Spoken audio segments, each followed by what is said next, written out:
morning. Good morning and welcome to the Ventura Center for Spiritual Living. I'm Reverend Bonnie Rose and it's great to see you here on this beautiful day.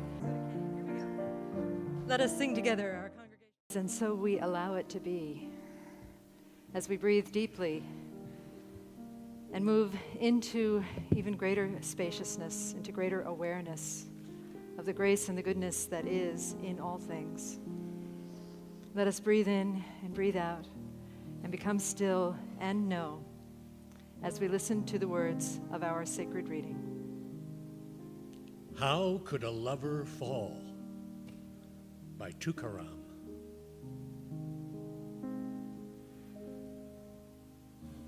What could have caused your grip to weaken that allowed this creation to be?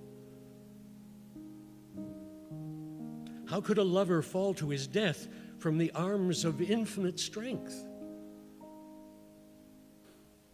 How active you are in sustaining such a great wall that the sun can cast a frightening shadow that the world believes. Yet it is said no one has ever really known sadness, and no real God would ever allow pain. How then can a heart feel it is broken and in need if we are held in the arms of infinite compassion and strength?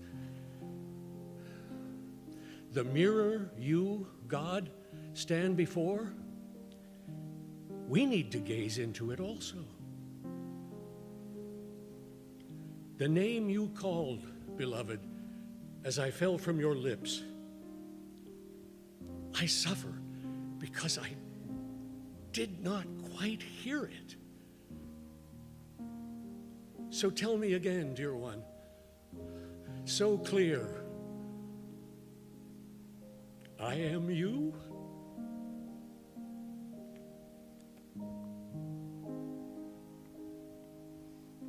And God said, yes, I am you. And so let us remember that we are the I am presence, that we fell from the lips of the beloved, and that the beloved fills us and lives and moves and has its perfect being through us. We sing together and remember the truth of our existence for ourselves, for everyone sitting here in this sacred place, and for all beings everywhere. I am remembering who I am. I am remembering. And feeling that spaciousness expand as we do, let us breathe in deeply. And then exhale, opening our eyes in love with what is, as it is, and so it is.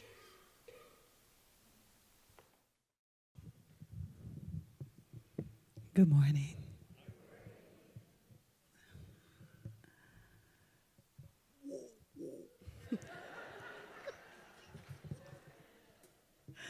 It's good to be home.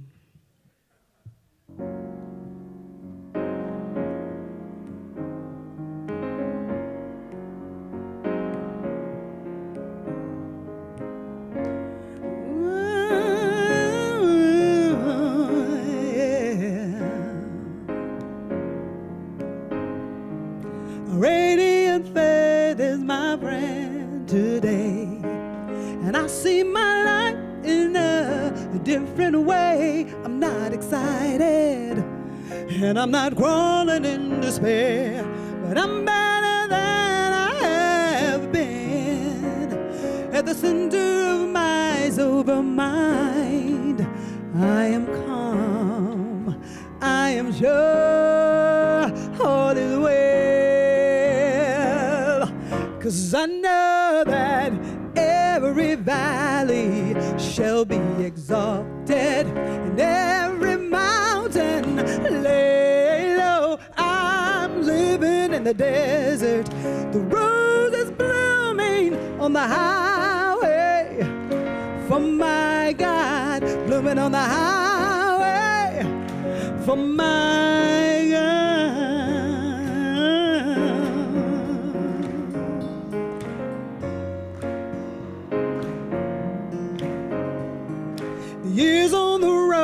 road so narrow and long, taught me to listen to life's sacred song. Can't you hear it? And even if you fall, radiant faith keeps you strong, and it gives you the courage to stand. Feel the song, and move on. But be sure that every valley shall be exalted, every mountain laid low. I'm living in the desert, and the rose is blooming on the highway. For my God, blooming on the highway. For my God, radiant faith is my friend, and I know that the way has been prepared for me on the highway. Hey, no dead-end streets on the highway. Hey, you hear a choir of angels on the highway. Hey, there's no hitchhiking on the highway. We gotta do the work on the highway. You hear a choir of angels on the highway. There's no hitchhiking on the highway. You're walking in forever on the highway. No scattered dreams on the highway.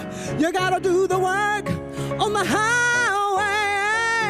You're walking in forever on the highway. For my God, every valley shall be exalted, every mountain laid low. I'm living in the desert, and the rose is blooming on the highway. For my God, living on the highway. Oh my God,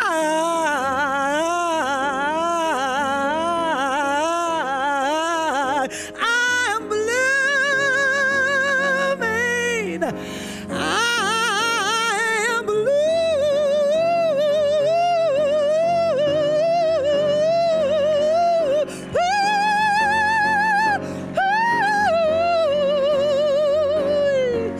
blooming on the highway.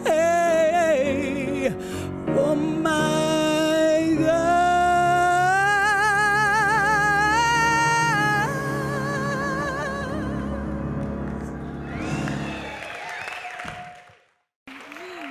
Thank you. That was so much fun. Thanks.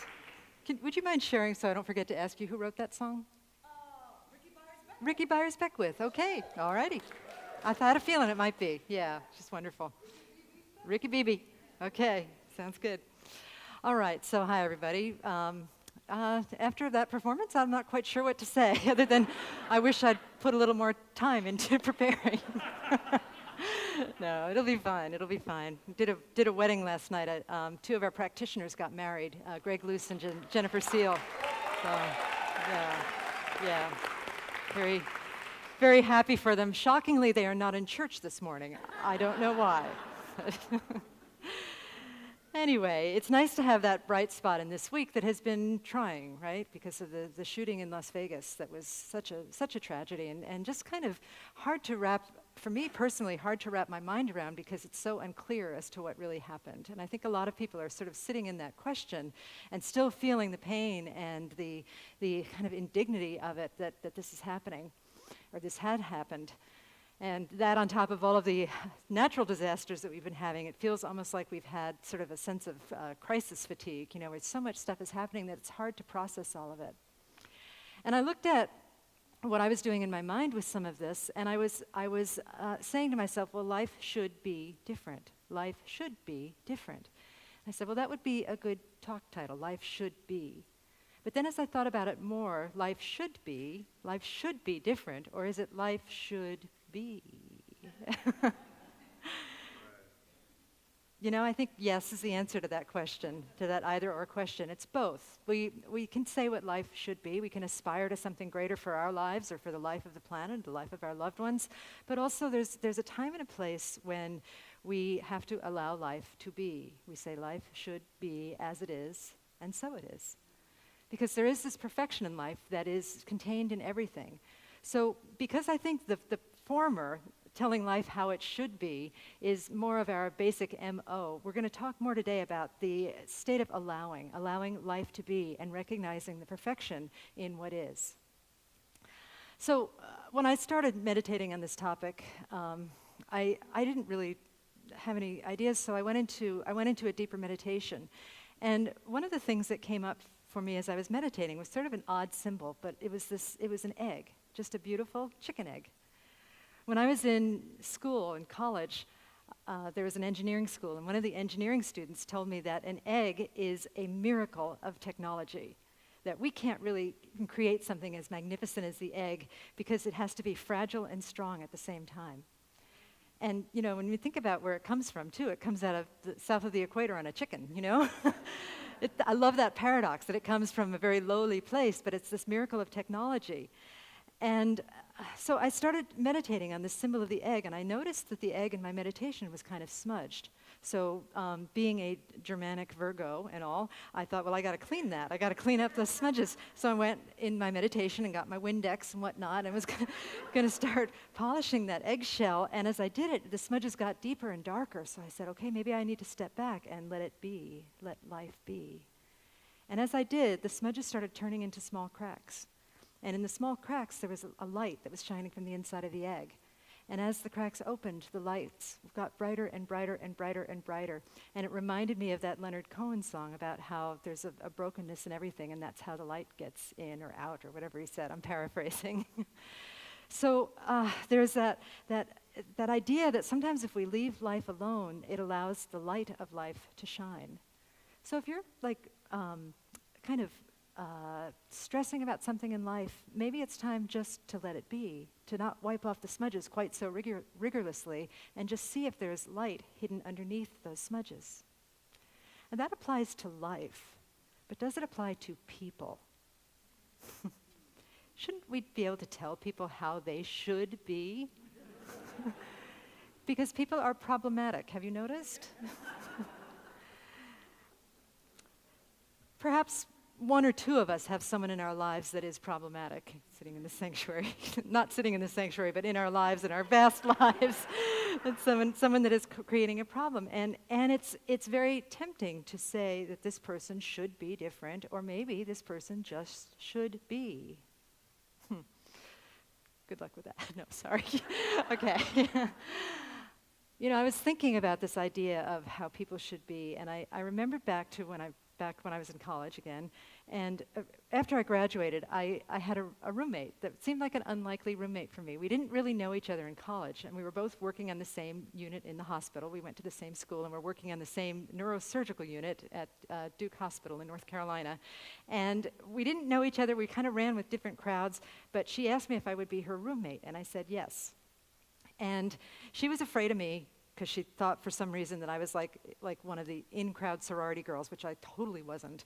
And she was just different. She didn't speak English very well, and I wasn't sure, you know, communication is very verbal, is very important to me, and I wasn't sure if we would really get along. She was Chinese. She was from China on a school visa and then a work visa, and she turned out to be the best roommate I ever had. And one of the, other than my husband, and one of the things that I found most charming about her was the way that she, I want to say it politely, the way that she played with the English language, and it didn't always make so much sense. Many of the things that she would say are not church-friendly, so I will not share them here, but she used to come up with the strangest things that she would say, and I would just laugh and laugh and laugh. And I don't feel like it was politically incorrect, because when her friends were over, they would teach me how to say things in Chinese, and you know, 10 Chinese people would be doubled over and laughing, hearing me say, I love you in Chinese, which is, I was probably saying something like, you have a gigantic bottom or something, you know. So the inflection's really important. Then About 20 years after we graduated, I went up to see her again. She lives in Northern California, and I went to see her, and her accent was gone. And I know she worked really hard on it, and it was important to her to speak without an accent, and there was part of me that just was like, oh my gosh, it was so charming. So I wonder if the flaws, she thought of it as a flaw, but the things that we think of as flaws in people, maybe that's part of their charm. And maybe the flaws that we see in ourselves, maybe that's part of our charm as well, and maybe we can just let that be. We should be as we are. It struck me as, how simple it is, really. It's a matter of inflection. Life should be versus life should be, right? It's such a tiny difference, but it makes a huge shift in our consciousness and a huge shift in our bodies and our awareness. So I wonder if maybe that's all it is required, is just that tiny shift, so that we can have a more joyful, heart-centered, loving, peaceful, elegant life. So how to make that tiny shift? Well, I turned to our featured book this month, which is The Exquisite Risk by Mark Nepo. And Mark Nepo talks about allowing things to be quite a bit. One of the things that he suggested, he referred to the Jewish laws around the Sabbath. And he said that there are at least 39 Jewish laws around the Sabbath that have to do with not taking something and turning it into something else. So, you're not supposed to cook because you shouldn't take the bounties of nature and turn it into food on the Sabbath, according to Jewish law. You can't use electricity because you shouldn't take this energetic called electricity and turn it into blow drying your hair or typing on a computer or working with your phone or what have you. Okay, so is the phone electric? I guess it is. Yeah, because it charges. Okay, yeah. So there is this consciousness of not taking something and turning into something else. And of course we can't do that in all of life, but he suggests that it is wise to take a pause in our life and to notice that when we're not turning something into something else, that everything is fine just as it is. We have a lot of pauses enforced upon us where we're not doing that, where we're saying that things are not fine as they are. For example, has anyone here ever been stuck in traffic and said things are not fine as they are, right? You're railing at the people on the freeway or what have you. You're checking your watch. You're fretting because you think that you might be late to where you're going. What if the traffic is okay and we just let it be? Even like sometimes when I do this all the time because I'm stoic. So when I get an illness, it's very hard for me to let it be. I have to do everything to get rid of it, like a cold or something like that. And of course, sometimes it is appropriate to do that. But what if there wasn't so much fighting with what happens in life? What if we just allow it to be and trust that there is a goodness hidden within it? Mark Nepo talks about this idea of taking something and turning it into something else, particularly poignantly in terms of our consciousness, how we take ideas and consciousness and make meaning out of what happens. Or we take what happens in the world and make meaning in consciousness so that we stress ourselves with that. We take this thing that happened and we turn it into something else in our minds. And he suggests, I have a quote for you from the book. He says, "Stop turning pain into fear. Stop turning the unknown into a practice ground for worry. Stop turning gestures of doubt or love into measurements of your worth.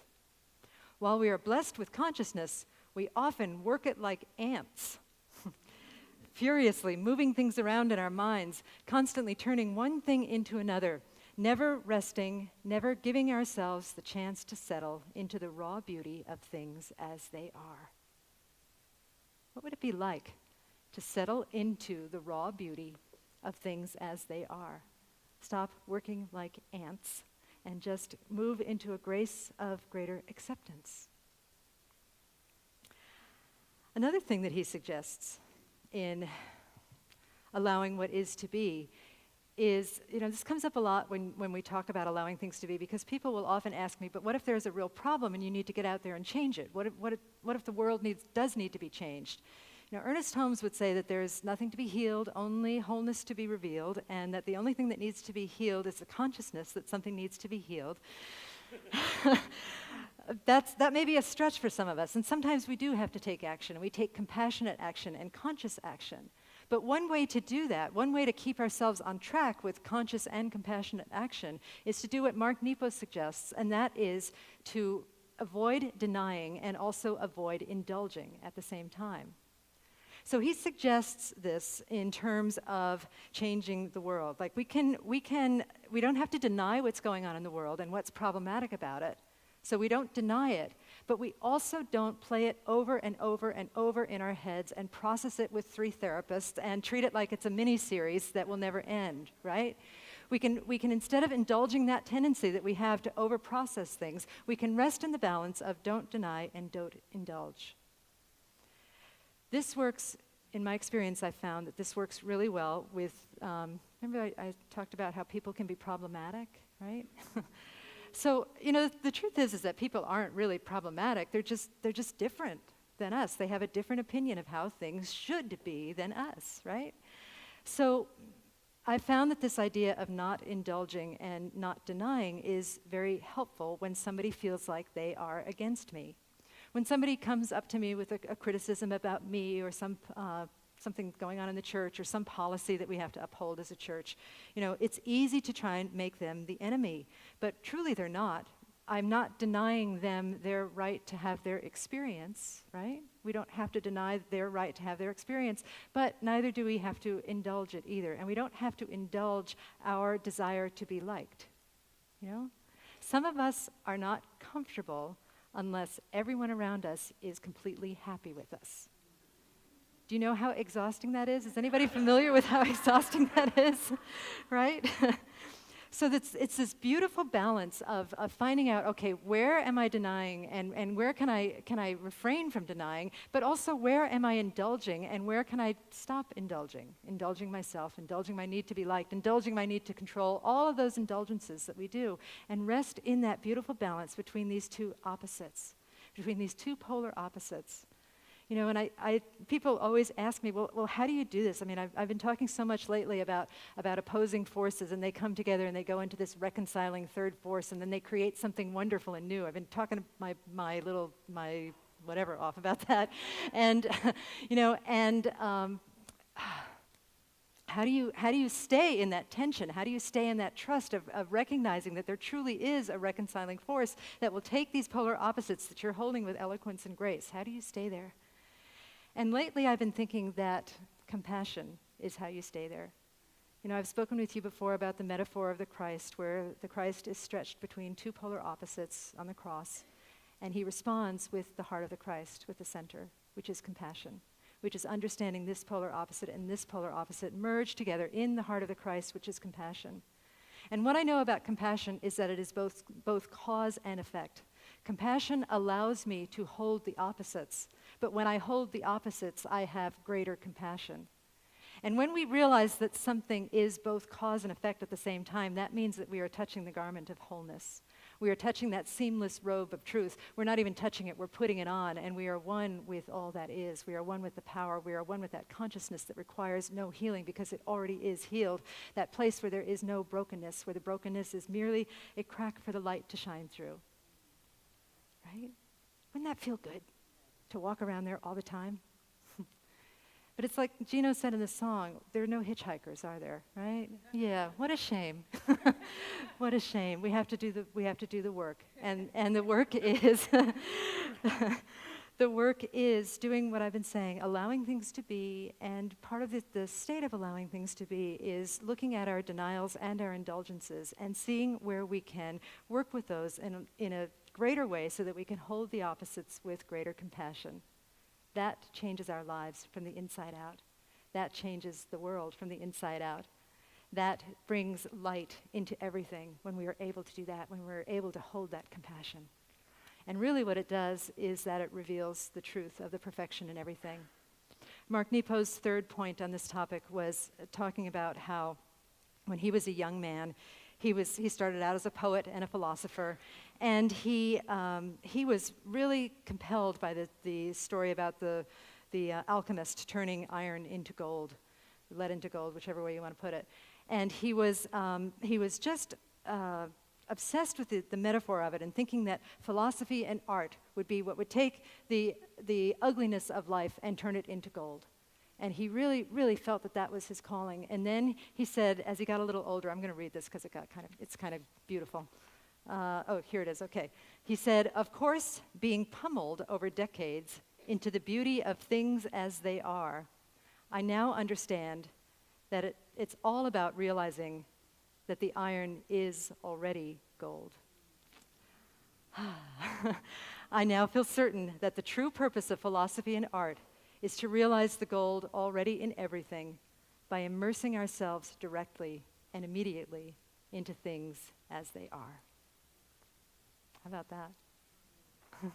So is there something in your life that feels like it's heavy, it feels like it's lead, that feels like it's iron? Is there a place in your life where you feel like you're overindulging something or where you're denying something? Is there a place in your life where you're vigorously trying to take something and turn it into something else? The message for this morning is just to look at that. The message behind the message is that we don't really need either to should our shoulds, right? Life should, what if you're saying life should be, and then you say, oh, I shouldn't say that. I should be saying life should be, right?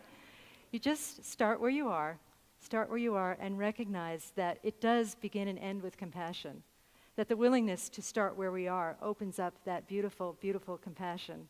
And compassion is the heart of God, the heart of the essence that was in the poem that Hugh read, that we fell from God's lips and we are raised up in God's heart.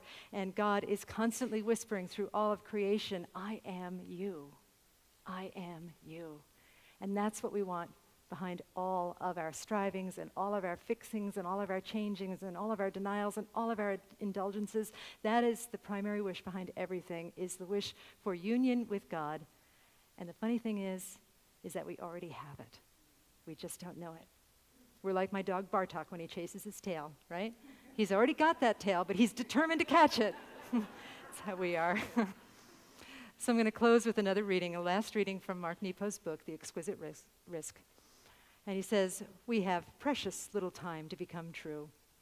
And it is often in the jagged edges of experience where we refuse to realize that here, the mystical strength of all human experience waits for us. In truth, any sliver of glass or broken dream will do to puncture our illusions. And there, in this place, we will stumble on holy ground. For as the medieval monk Meister Eckhart affirmed, isness is God. God is, I am. Let us pray.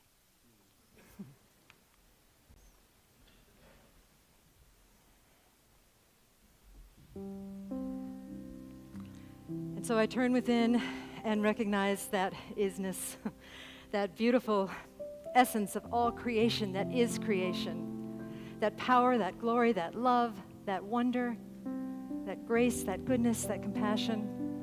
It is so vast and so beyond my imagination, but I surrender into it. I slip into it and I allow it to hold me as I tenderly hold it, giving it plenty of room for growth and expansion. How wonderful it is to know that I am one with God. I am one with all that is. I am one with the power and the presence of all beings.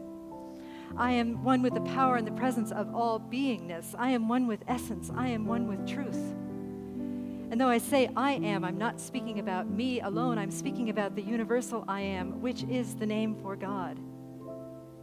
God is all things, and I am one with all things.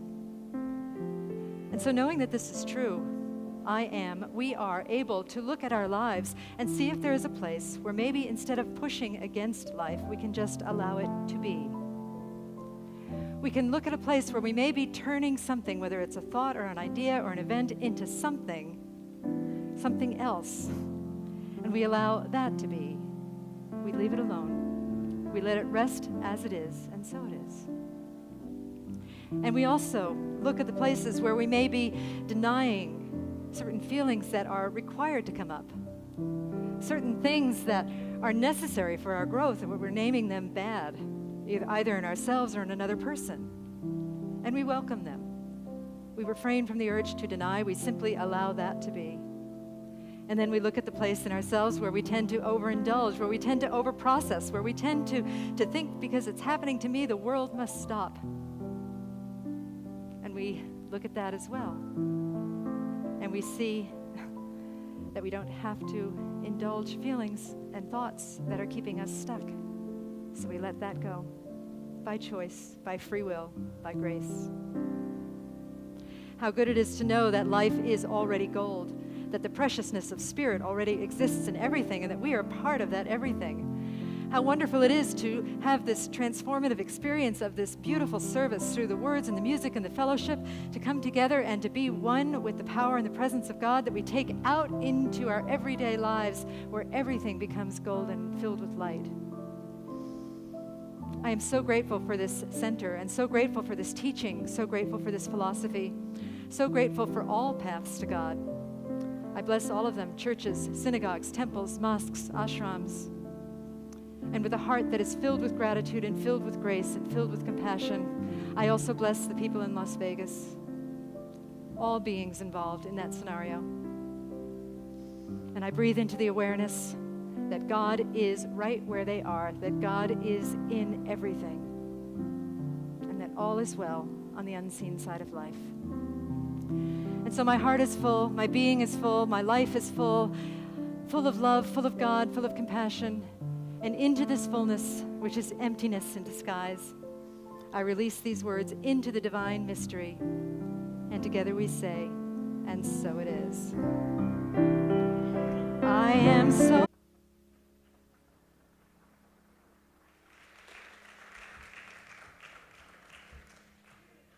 I told you to make him clap. I said, She did. I did not. I said, feel free to tell them about the concert. Oh, is that what you said? That's what I said. Yeah. Oh my gosh. I know it sounds almost exactly like they didn't clap for me. You need to tell them to clap. Yeah. Yeah. Clap. Do you know clap? No, I didn't. Yeah. Okay. I'll sit down now. Let you do your thing. The clapping works. It was awesome. Man, I needed to hear that this morning. Whew. Yeah, so we're doing a Tina. We're doing a Tina thing, huh? Yeah?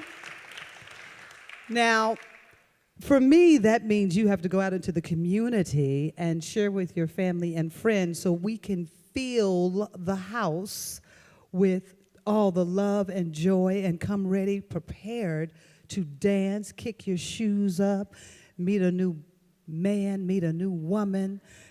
Oh, I'm matchmaking now. But just, what was that?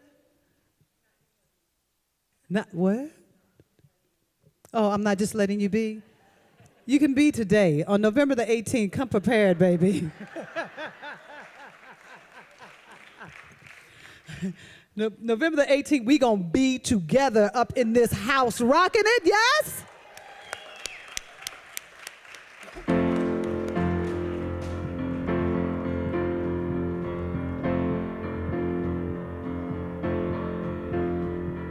You call me when I need you, my heart's on fire.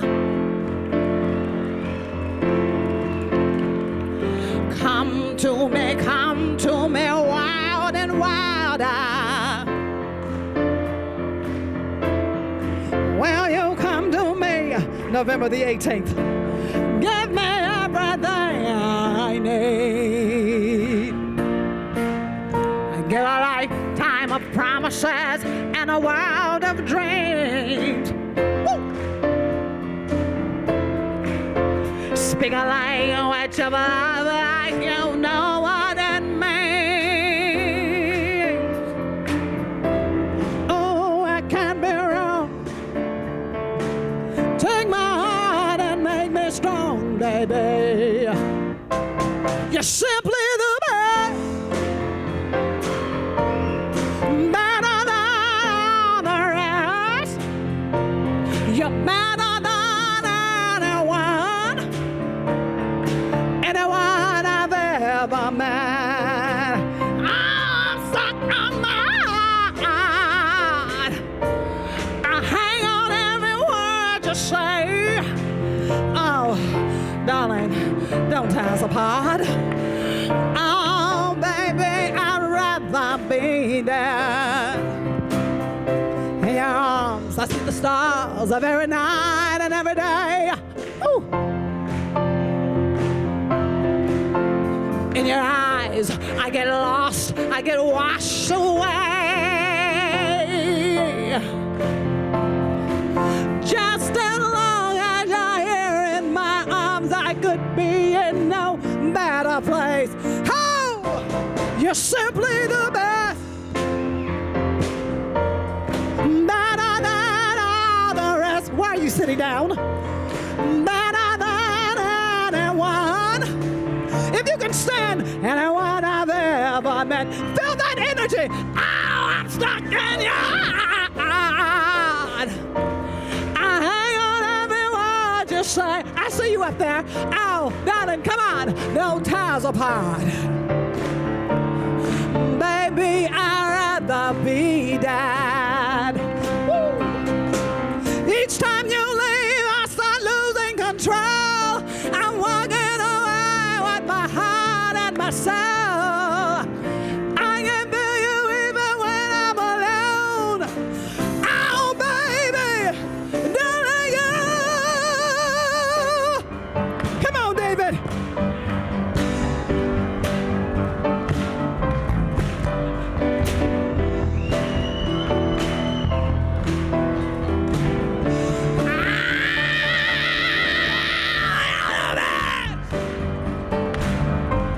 You're better than the rest.